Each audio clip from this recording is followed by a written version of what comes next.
chọrọ ije gbata fuel ka mma ka n'ofe fuel mba ka ndị gbata fuel ka mmalụ n'otu o si adị ebe ahụ ya pụọ na line nwanne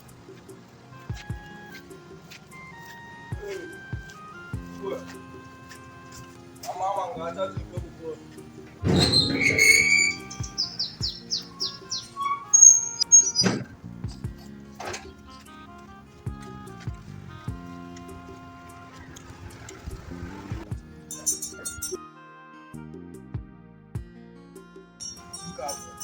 $5,000 fuel. Yeah? $5,000 fuel. Yeah? How much come you obodo a na-awọ? $5,000 fuel. Yeah? Ka ihe obodo a na-awọ shipụ. Agba ewu nkụcha ọ na-atọ nchi asa. Nwanne m. Chai! Mba! Nwanne m ife na-eme n'obodo a na-atụsi m egwu. Mba! Chai!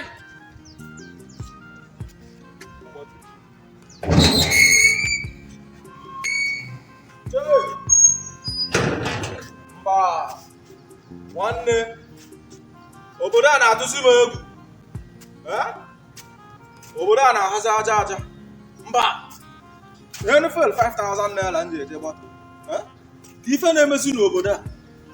Ka ife obodo a na-achọzi ịwọ. Ndị obodo ejide n'obodo a n'Igbo wee mebisiche.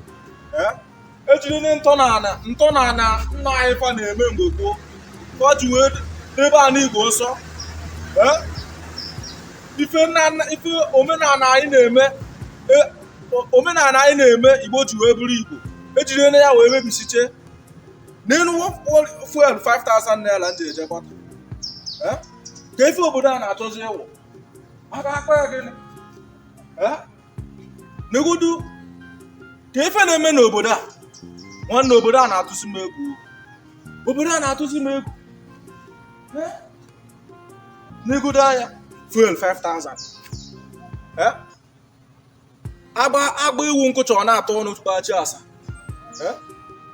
aka akọrọ onye ka onye a ga-akọrọ ụdị ife a nwanne m obodo a dịzikwa egwu ọ bụrụ na ugbo ka ị na-akọ dịsikwa ike kọsibe ike o ife ọbụla ị na-eme idisi ike na-eme ya bụ ife idisi ike na-eme ya bụ ife na obodo a adozikwe mma obodo a na-azọzikwa onye zọba isi onwe afọ obodo a kịta bụzi gịnị onye zọba isi onwe ya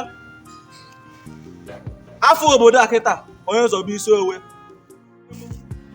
ife na-eme n'obodo a ọkwachukwu ka anyị na-ayọ okike kele ụwa ndị aja anị ife na-eme n'obodo a karịzikwere ọ karịkwa mụ na onwe m